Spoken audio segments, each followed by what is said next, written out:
Hello, and welcome to The Confident Commit, the podcast for anyone who wants to join the conversation on how to deliver software better and faster. If you're looking to build a trusted ship, tune in, let's confidently commit. You're listening to episode 5 of season 2, and I'm your host, Rob Zuber, CTO of CircleCI. Today, I'm joined by Nora Jones, founder and CEO of Jeli.io. Nora, welcome back. It's great to have you. No one knows that you were here before, but since we're spending this season talking about resilience and learning from things that didn't go to plan, we're re-recording this episode after some audio glitches and challenges, and we're trying new things, trying to learn and adapt. And I think when it comes to learning from things that haven't gone well, there's no one better equipped to talk about it than yourself. So Nora, thanks so much for joining me and for joining me again.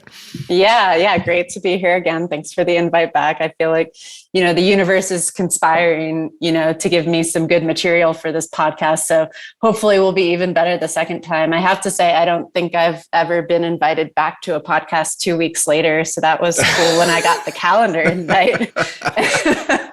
Well, I realized. I very much enjoyed the conversation previously, and unfortunately, no one is able to get that part. We'll obviously cover a lot of the same material, but as you said just before we started, in this world, a lot of things happen and a lot of things change, even in the short time it's been since we last recorded. So maybe it'll be slightly different too, and that'll be fun. But I'd love to, just to start off, I said that there's no one better equipped to talk about, learning from failure and learning from challenges than yourself. So for me, that's both in context of Jeli, but also the things that you did that led you there. So for everyone's listening, can you just give us the quick recap of what Jeli is and what it is you're trying to achieve? Yeah, so Jeli is the industry's first incident analysis platform. And what incident analysis is it's a different way of looking at incidents after they happen. It's treating incidents like normal, everyday things because they're not going to not happen. We just experienced one with our podcast recording, and it's the attitude towards incidents that kind of needs to change in the industry. I feel like a lot of folks in the industry are still focused on counting their incidents and counting their MTTR without really totally understanding the impact it's actually having on their organization, on their people, and how they can use incidents as a revenue opportunity. So I founded Jeli back in August 2019 on the heels of leaving Slack. I joined Slack around the time of IPO. I was hired as the only person doing incident analysis at that time. I was doing some chaos engineering too. And when a company is in a big moment like that, where they have so much attention, where they're just as they're as widely used as Slack, the incidents get a lot of attention too. And they're also more likely to happen during that time frame. Tensions are high, deadlines are important, like all that kind of stuff is happening, and they're more emotional. And so incident analysis is a way of getting the most learning out of this everyday work that's happening, because ultimately what leads to your incidents is actually, ironically, what also leads to your success. And so understanding those things that contribute to both of them can help set you up for success in greater ways in the future. But I saw all the value in it. And I also saw the difficulty in getting people to study and learn about incident analysis, like how to aggregate chat transcripts with other things in the incident, how to annotate them. And so we wanted Jeli to give you that for you. It's shoulders to stand on. It's a leg up so that your company can be good at this too, without needing to train people in incident analysis, without needing to hire them. So ultimately, like the time that you're doing your post-incident reviews either goes down, it goes down, and the quality also goes up. So it's a win-win. We're doing a lot of cool things there to help you cement and share your stories for years to come. So that's awesome. Thank you. I think that as you said, even in trying to record a podcast, like things go wrong. That's what we've been talking about this whole season. Things don't go to plan. It's an opportunity for learning, right? That's where we primarily get our best information, is from quote unquote, I guess have to say it and do it for visual and audio effect, but from failure, I often refer to it as things not going to plan. I mean, most things don't go exactly to plan. We all know that. No. And so there's great, rich learning in there. Some of that's cultural, some of it's tooling. Like what sorts of things do you think companies get wrong about looking at incidents? I mean, I think there's probably a broad spectrum, but everybody does some kind of review of their incidents. Where are you seeing people typically lose some of the value that they could be getting out of it? There's a lot of places. I would say there was a little push in the industry from some companies a while back on doing like a 2-sentence postmortem or whatever, or, spending 10 minutes talking about it. And I just think that is a huge miss in the industry, not to take time to talk to the people that were involved in it, to elicit information from them, and to use that as an opportunity to spread expertise. It also, like, the script needs to flip, and Jeli, instead of calling them incidents, we call them opportunities. And there's little psychological things like that can make them more delightful and more fun, and open up like the psychological safety for people to talk about them. Because when you're growing that psychological safety and you're growing that learning environment, you're ultimately raising your performance standards. So you'll get things done faster. You'll get the right things done faster. People will work together better. So I feel like there's this miss with a lot of, the tech industry, and focusing on, wow, this incident cost us this much money. We had 90 customers complain. Some of them were on, tight SLAs with us and are paying us a lot of money. And now we have to go on this apology tour. But it's like they're missing what happens with that internally. And they're not capitalizing off of that, because there's so much rich data in how we speak with each other as an emergency is unfolding. And it can tell you a lot about how your organization, the difference between how you think your organization works versus how it actually works. And surfacing that delta can just lead to amazing things. So yeah, I would say I think it's like our emotions and our attitude towards them, because they can be really magical once you give that space and open up that space. It's just taking the time to open up that space is hard. And at Jeli, we're making a product to make opening up that space easier. So it's not just a stale Google template that's not actually telling you anything and is just going to die. It's like this living thing that you can grow and learn from over time, that new hires can get involved in, that old hires can use to offboard themselves. Yeah. That all makes a bunch of sense, for sure. One of the things that I guess I'm thinking about, in that you mentioned the old template that just kind of like you fill out the template and it goes, I don't know if it goes off to die. Google has infinite storage. It ends up somewhere, but no one ever looks at it again, sort of thing. Yeah, what do they use it for? Right. Right. And so one of the things that I think about a lot, and maybe this is a leadership perspective, is signaling, right? Like, this thing happened and then the document, no one ever looked at it again, is a really strong signal to me as an individual contributor. I'm filling out a form and no one cares. Like, why am I going to put time and energy into this? Right. So what are some of the practices that you've seen that have really enforced the culture that said, oh, okay, no, this is important. Like, people value this. I'm going to get the time to do it well, right? I'm not doing this under a huge time crunch and I'm just trying to check the box, but like the organization values this, and I want to do a good job because I actually see that this is useful to me. It's useful to my team. It's useful to everyone. Yeah, a lot of it is about empowering the individual to kind of do the analysis they want to. And what you said is pretty, typical of a lot of companies in the software industry, but we're starting to see that change a lot too. It's like they're moving from this, writing a postmortem to be filed versus actually writing a postmortem to be read. And so there can be so much like raw success in understanding how we fail too. One of our customers, several hundreds of employees, they're all over the world. They're growing like wild, and they're also running important software, and they can tell their revenue impact as soon as they have an incident. So we started working with them 2 years ago now, and it has just been amazing to watch how much their org has changed in 2 years. So they leveraged Jeli in order to get more people enrolled in the process. So of course, SREs care about incidents, but how do you get the billing team to be thinking about post-incident reviews all the time, or whatever team that is having post-incidents, that is having incidents, and like they're not totally enrolled in the process. And so what I saw them do was use Jeli to enroll all these people in their org into the process that they didn't really know, they didn't have relationships with, but they're able to kind of see themselves in the product.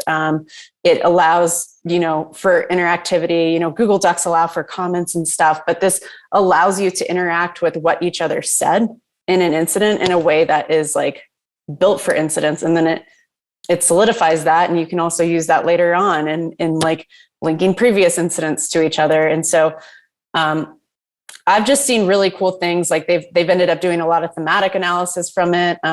I've seen an organization use like incidents to advocate for headcount for a team, to show leadership, hey, this is how much time we're spending on this thing, and like, how much it's worthwhile to our revenue.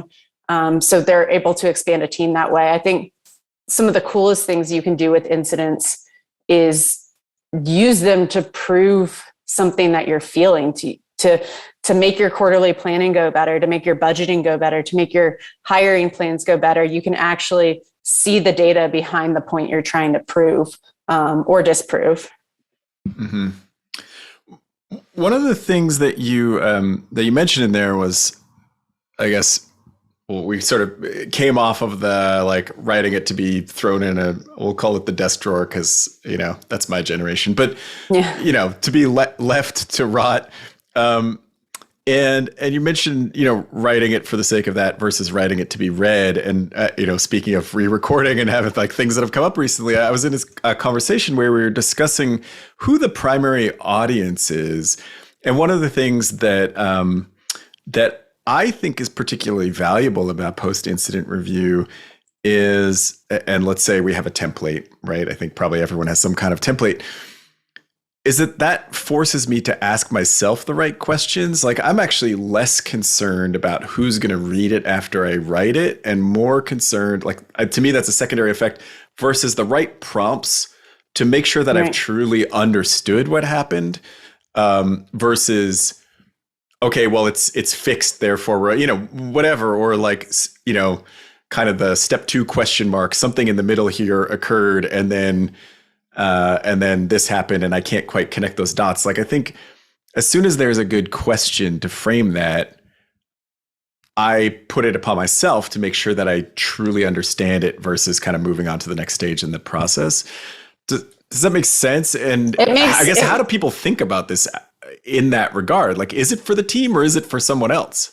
Well, so are you familiar with, she's a professor at Harvard University or Harvard MBA program. Her name's Amy Edmondson, and she talks a lot about how psychological safety relates to performance standards. Mm-hmm. And so if an organization expects high performance, but has low psychological safety, people end up in what's called an anxiety zone, where people are reluctant to offer new ideas, try new things, or ask for help, which ends up putting the work at risk. If there's low performance standards and high psychological safety, people end up in what's called the comfort zone, where they're like open and collegial with each other, but they're not challenged. And on teams, they fail to make major strides. What you really want is where it's high performance standards and high psychological safety, which takes you into the learning zone. So people collaborate and learn in the open in the service of high performance, getting complex and innovative work done. That doesn't just happen for free. It has to be really invested in. And so if you're filling out the template alone, Rob, and you're really challenging yourself to those questions, you're not enrolling your colleagues in the process, and it's not opening up a chance to collaborate about this thing where people had different expectations. Because if you're able to do that, you'll then be able to work together better in the future, and not all that knowledge stays siloed with Rob. Like it's a huge business benefit to spread that out and to enroll, because an incident is not just one person. If you were the one that pushed the button, maybe you do get assigned the post-incident review, but what led up to you pushing that button? Who else was involved in leading up to that decision? Where was the JIRA ticket when, that button was supposed to be pushed? And just documenting all that and rolling all the people that participated in some of those things helps us work together in the future, so that when something comes up where you're going to have to push a similar button, maybe even under entirely different circumstances, you all have that story that you really worked on telling together. And, you're talking about metrics and stuff. Like, you have a podcast, right? And the podcast, you invite guests, you tell stories, and I'm guessing you measure the success of that podcast by, how many downloads it has, maybe how many likes it has. Maybe you look at times of day people are viewing it, and if you're not getting the numbers you want, you adjust. But you measure it via engagement, because ultimately people are telling a story, and you want other people to hear that story. And incidents can be viewed the same way. It's like, how many people are viewing your document? How many people are commenting on it? How many people participated in the creation of it? Because that's really how you're measuring engagement and learning, and it can tell leaders a lot about how they're doing with psychological safety and moving into that learning zone. So that is, oh my gosh, it's so many interesting points. I'm stuck. I don't know where to go. I will say, tons of great references and points in there. I probably misrepresent. I'm thinking the team, not one person, sort of sitting down and the participants, let's say. But sure. I think there's a sense in some organizations that I'm doing this because someone else needs to see it, versus we're doing this because we're collaborating to pick this apart and truly understand. And so that's, to your point of high standards, like really holding ourselves, I won't say me, but like ourselves as in the group of people participating, to reaching that point where we truly understand, I think is critical. And then if we're sharing that with others, that's great. And so I'm interested in your notion of metrics around learning. Like, for sure, people reading my IR is whatever, post-incident review, whatever we want to call it, is good.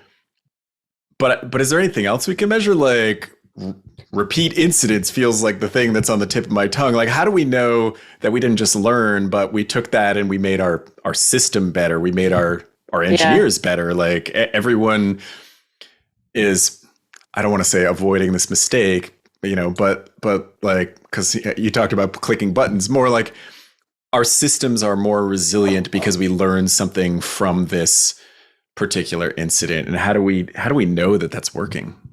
Yeah, I mean, people are always learning every day, every hour, in every single organization. It's just like, are they learning things that are going to grow the organization forward? And I think measuring reads is a great thing. Like, I was in a huge incident at one organization, and I was doing some of the incident analysis, and the incident involved console. It was actually really similar to the Roblox outage. I don't know if you read the incident report on it, but it felt so similar. But there were different understandings of how console worked. And if you trace this back several months, like, several teams were involved in allowing this incident to exist and allowing this mistake to happen. And so I think where some organizations fall short is they don't actually document and consider all the conditions that made this incident make sense at the time. Because whatever happened made sense at the time. And if it made sense, if what you did made sense to you at the time or your team at the time, it's going to make sense to other people in the future too. And so just under different circumstances.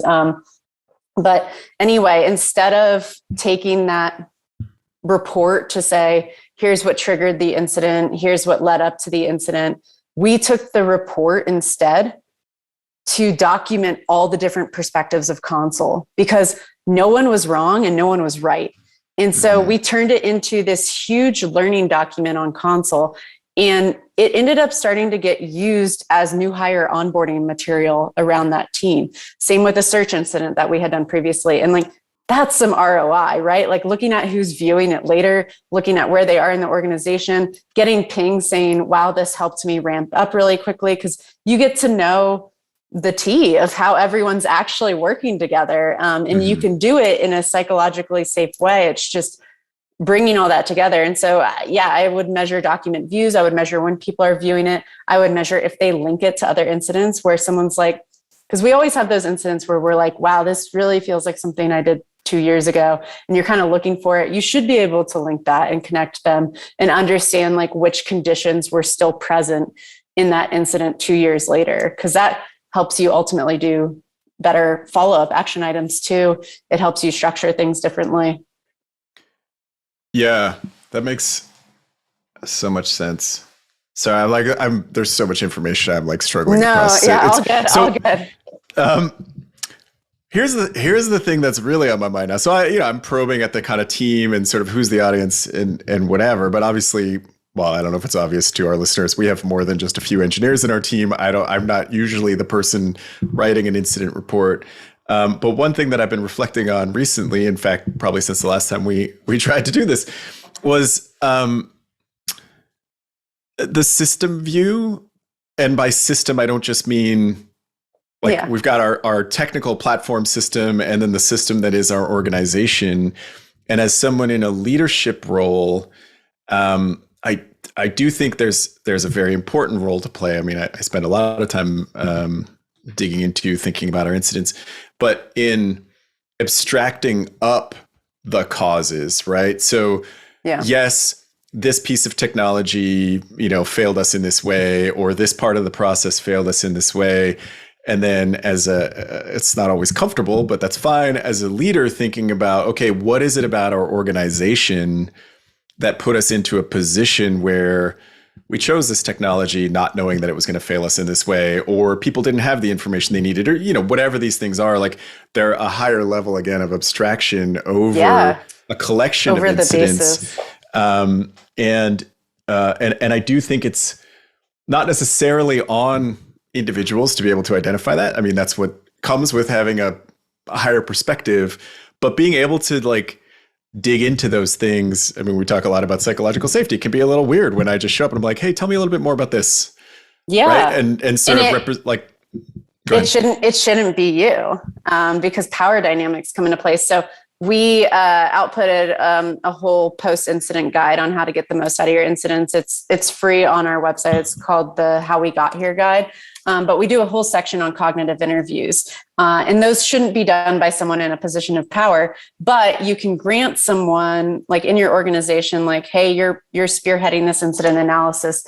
Here's what that means. It doesn't mean that you need to be the most expert in what happened. It means that you need to play a third party role and allow other people to share their expertise. So when that stuff happens, I encourage people, and we've seen this in a lot of our customers, to go talk to other folks in the organization and say, hey, can you tell me about what you were looking at when you saw this? Can you tell me about how you understand this technology was introduced?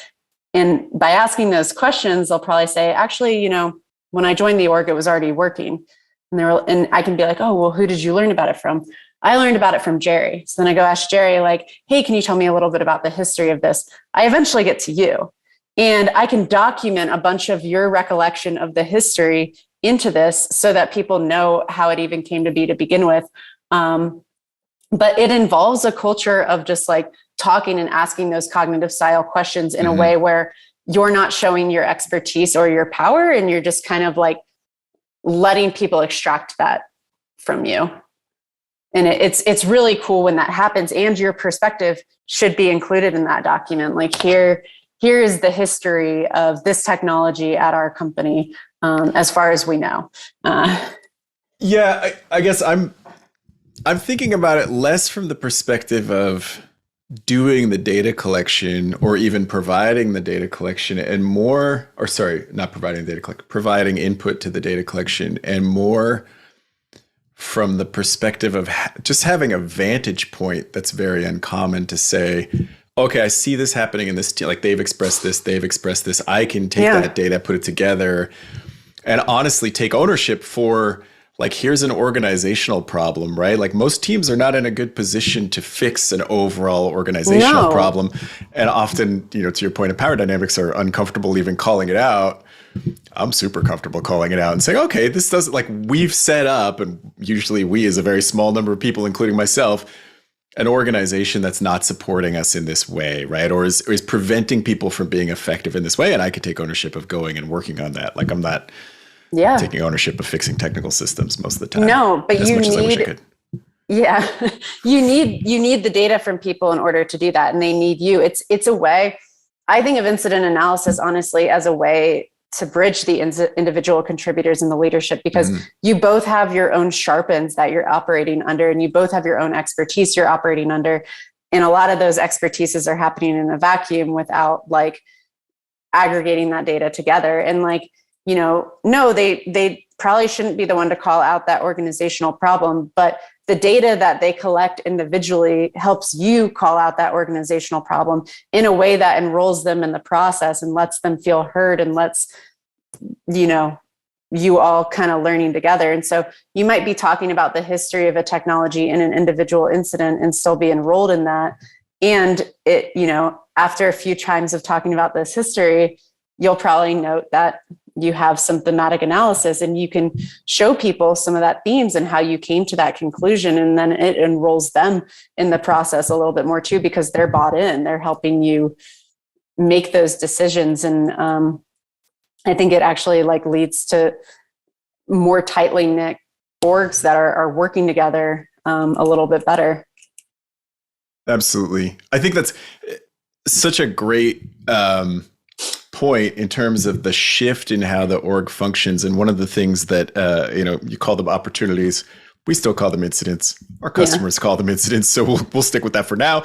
But the clarifying set of priorities, needs, the like just clarity of purpose, I guess, of operating in an incident or even post-incident, and the kind of forcing function when multiple different, maybe components or systems were involved and the teams that were responsible for those. There's so many things about incidents that drive just a shift in behavior that's well understood and generally positive, right? If you have the right environment, and can be the catalyst to driving that kind of behavior more broadly. Like, hey, if we can operate this way in an incident, can we take that with maybe a bit less of the pressure and like time constraint and, sweat, but can we use that as an example of how we operate really effectively as an organization and bring that into some of our other practices, right? I've always enjoyed, that probably sounds terrible, but I've enjoyed looking at incidents through that lens. Like, this is a really great example of us working really well. How can we bring this into other parts of our work? Are there things that sort of get in our way at other times?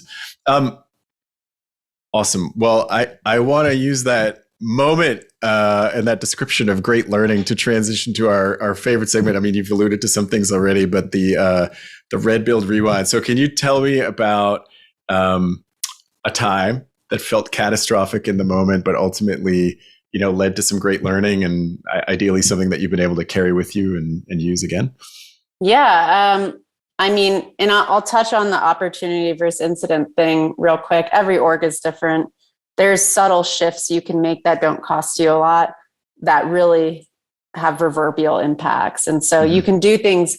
Your internal post-incident reviews should be very different than your external post-incident reviews. So your customers don't need to know all your internal inner workings and people dynamics, but that informs this a bit better too. And so if you can create psychological safety in this, you're going to end up creating more confidence over here.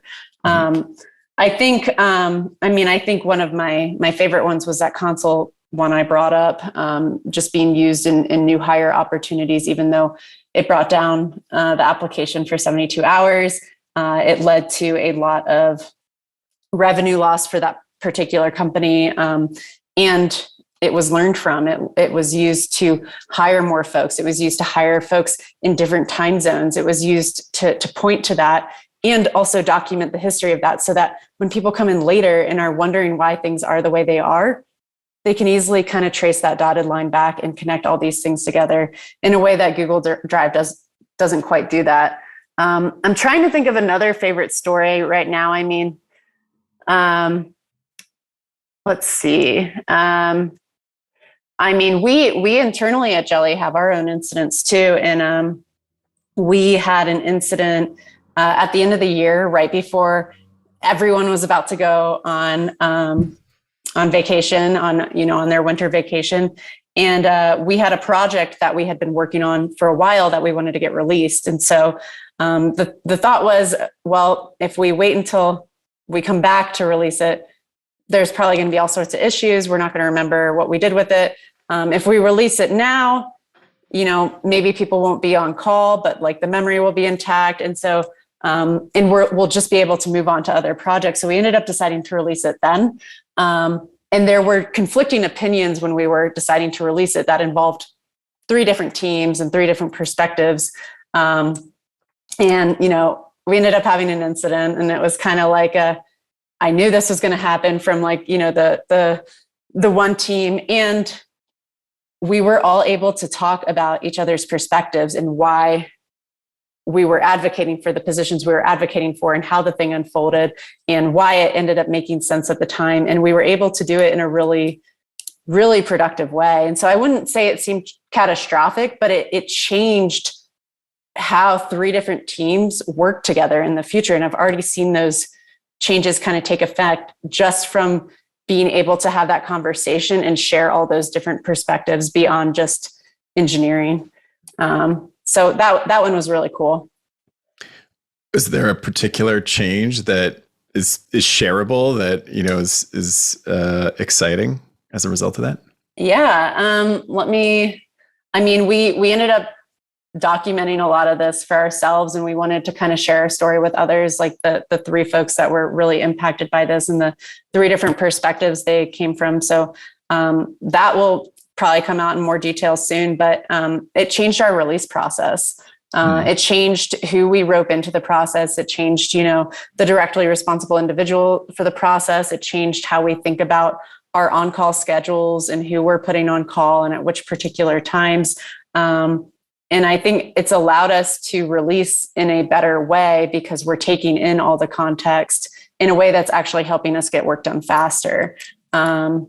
So yeah, it's feeling pretty good. We've seen it in future releases since then. I think that notion of 3 perspectives of the same story it feels really powerful, because it actually feels like one of the things that doesn't necessarily come up that much. And maybe I have a very specific view, but we spend a lot of time talking about, and maybe it's the particular things that led to that incident, but a lot of time talking about, this piece of technology or the system or whatever. But, in that case, you had 3 different viewpoints, had to make a decision. The result was not necessarily the best. And so going back and saying, okay, what information, like if I had different information, would I have been advocating for a different decision? Did you have different information that maybe I didn't have? Like that is it just sounds really fun, because also I didn't have to deal with the incident, but it sounds fun to pursue. It's so fun to pursue, and like orgs have to create the space to pursue it because, our org is small enough where we can talk to each other pretty regularly, but maybe in different orgs, while other teams were involved for sure, those teams might not know each other that well. And so facilitating the ability to share that, and I will say those org dynamics and the decision-making processes are present in every single incident, even the most technical sounding ones. I was in an org with an incident around a Super Bowl commercial that happened in the middle of the Super Bowl commercial. And, I went to the incident review the next week and only SREs were in the room. And it was like, how can we scale up? Marketing wasn't invited, right? But no one in engineering really knew marketing that well. And it's like, maybe this is part of the problem. Maybe we should be talking more. And so creating that ability in a non-awkward way is really hard for organizations. And like, that's also why I like our product really well, because it gives everyone something to look at and wrap their heads around together. That is not just made for engineers. It's not just made for marketing. It's not just made for leadership. It's made for connection. And so it allows you to have that. Right. All right. Well, even your wrap-up story was so awesome that I had to ask some more questions about it. So I'm going to try to like put a bow on that last statement. The thing that I take out of that's so fascinating is I think in engineering, we often end up in a place, I'm just throw myself into the pool of engineers, where we assume everything else is fixed and then try to solve the problem within our context versus saying, could we work with marketing in a different way? Could we set the product requirements differently? Like, versus, well, we've been handed this and we just have to solve the problem technically. And so much of that does start with organizational dynamics. I think it's a really, really cool point to wrap up on. Well, I'm sorry, listeners, that you didn't hear the previous episode, because I think we talked about totally different things, but they were equally amazing. Did, yeah. Thank you so much for bearing with us and coming back and doing this again. Great to have you again. And thanks everyone for tuning in. Maybe we'll find a way to, type out some of the other stuff. We'll put it in a blog post or something if there's anything that we really missed. If you're enjoying the show, share it with your friends, share it with your networks, subscribe on your local podcast provider. I mean, local to your desktop machine, I guess. Anyway, if you want to hear us talk to someone else, find us on Twitter at CircleCI. Nora, thanks again. Amazing again. So great to have you. Thank you so much, Rob. Really appreciate it.